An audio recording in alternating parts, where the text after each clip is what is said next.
Kausan yang terjadi pada dinding silinder akan mengakibatkan kompresi mesin menjadi turun, yang pada akhirnya akan mengurangi performa mesin itu sendiri. Untuk mengatasi hal tersebut, diameter silinder harus diperbesar atau di-oversize. Tapi sebelumnya, diameter silinder harus diukur terlebih dahulu agar mendapatkan perhitungan kausan yang akurat. Bagaimana caranya? Stay tune terus.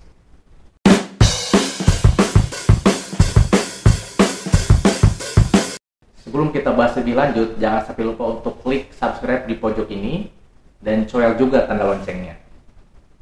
Kita lanjut ya.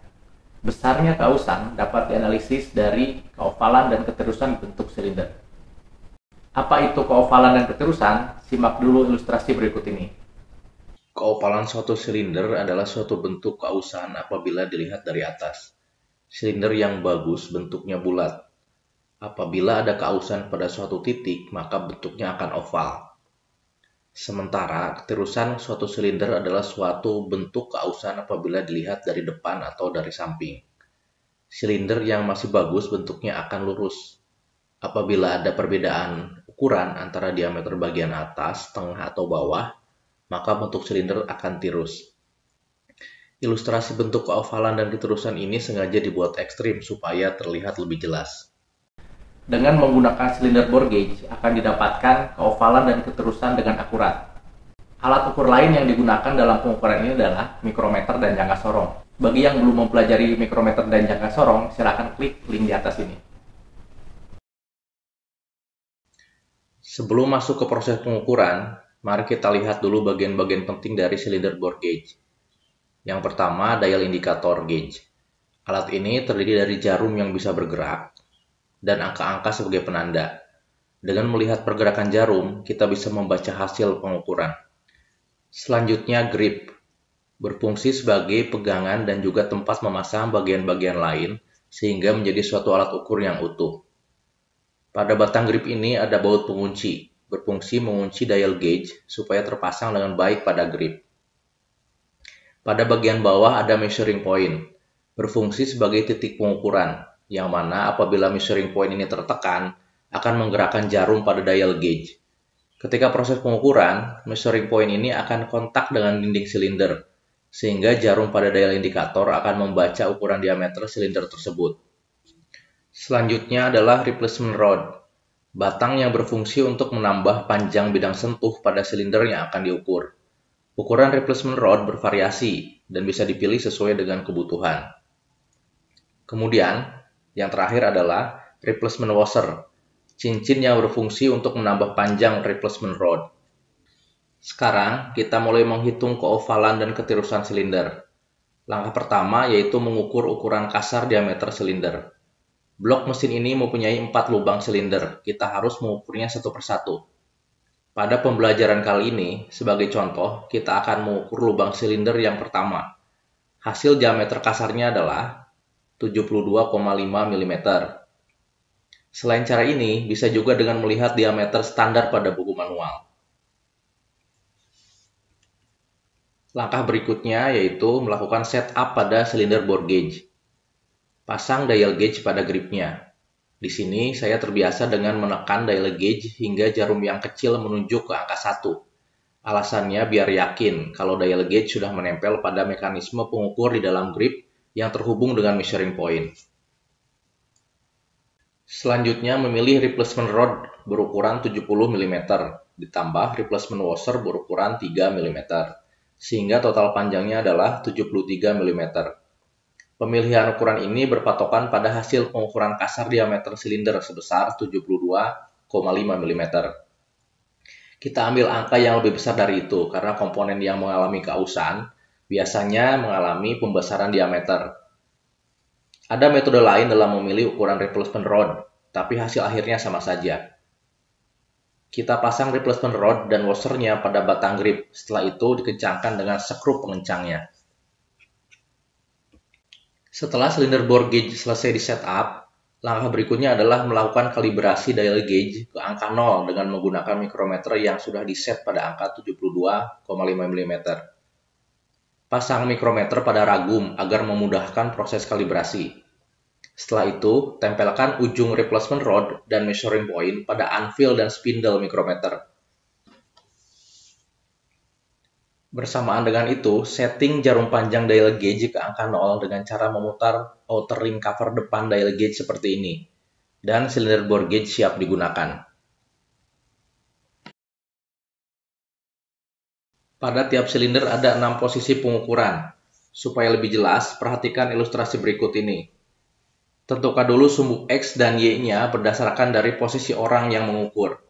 Posisi X adalah garis horizontal silinder, posisi Y adalah garis vertikal silinder apabila dilihat dari atas oleh mata si pengukur. Kemudian, apabila silinder kita lihat dari depan atau dari samping, maka silinder dapat dibagi menjadi 3 bagian, yaitu bagian atas bisa kita tulis bagian nomor 1, bagian tengah sebagai bagian nomor 2, dan bagian bawah sebagai bagian nomor 3. Dari situ kita dapat menentukan ke-6 posisi berdasarkan sumbu X, Y, dan bagian 1, 2, 3. Sehingga didapatkan posisi X1, posisi X2, posisi X3, posisi Y1, posisi Y2, dan posisi Y3. Sebelum mengukur, kita perhatikan terlebih dahulu dengan seksama bagian dial indikator ini. Setiap strip pada dial indikator bernilai 0,01 mm. Perlu diperhatikan, ada ketentuan mengenai pembacaan hasil pada dial indikator. Apabila penyimpangan jarumnya sebelum angka 0 atau sebelah kiri angka 0, maka hasilnya adalah positif. Sebaliknya, apabila penyimpangannya setelah angka 0 atau sebelah kanan angka 0, maka hasilnya negatif. Oke, sudah siap. Sekarang kita ambil posisi untuk mengukur.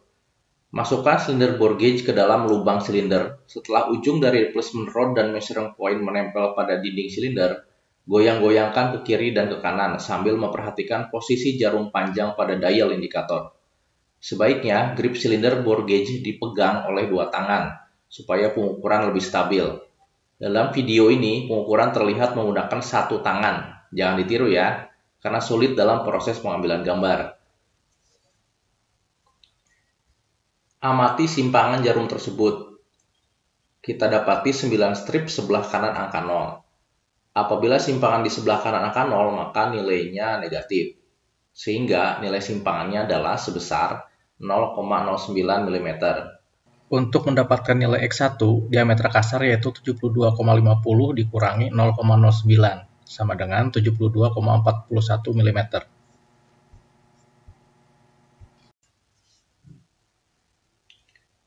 Untuk posisi X2, kita lakukan dengan cara yang sama. Masih pada posisi garis horizontal, turunkan silinder bore ke bagian tengah. Goyang-goyangkan silinder bore gauge-nya dan amati simpangan jarumnya. Hasilnya adalah negatif 0,07 mm. Untuk mendapatkan nilai X2, diameter kasar yaitu 72,50 dikurangi 0,07 sama dengan 72,43 mm. Selanjutnya, untuk posisi X3, turunkan silinder bore gauge ke bagian bawah. Goyang-goyangkan silinder bore gauge hingga jarum pada dial indikator memperoleh nilai simpangan tertentu. Hasilnya adalah sebesar negatif 0,07 mm. Untuk mendapatkan nilai X3, diameter kasar yaitu 72,50 dikurangi 0,07 sama dengan 72,43 mm. Untuk posisi Y1, kita putar silinder bore gauge ke posisi vertikal pada bagian 1. Goyang-goyangkan silinder bore gauge hingga jarumnya pada dial indikator memperoleh simpangan maksimal. Kemudian hasilnya kita catat.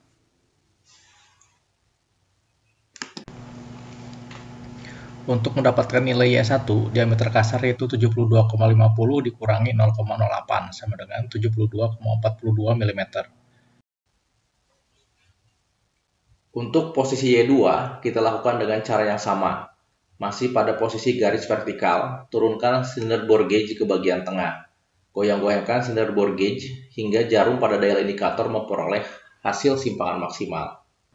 Untuk mendapatkan nilai Y2, diameter kasar yaitu 72,50 dikurangi 0,06 sama dengan 72,44 mm. Terakhir untuk posisi Y3, turunkan silinder bore gauge ke bagian bawah.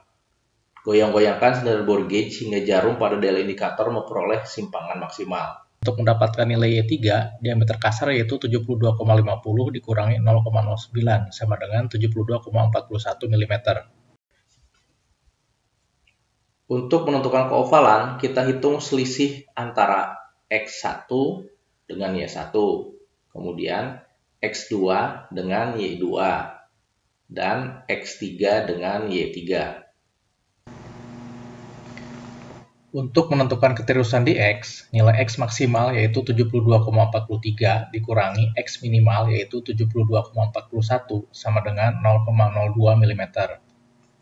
Untuk menentukan keterusan di Y, nilai Y maksimal yaitu 72,44 dikurangi Y minimal yaitu 72,41 sama dengan 0,03 mm.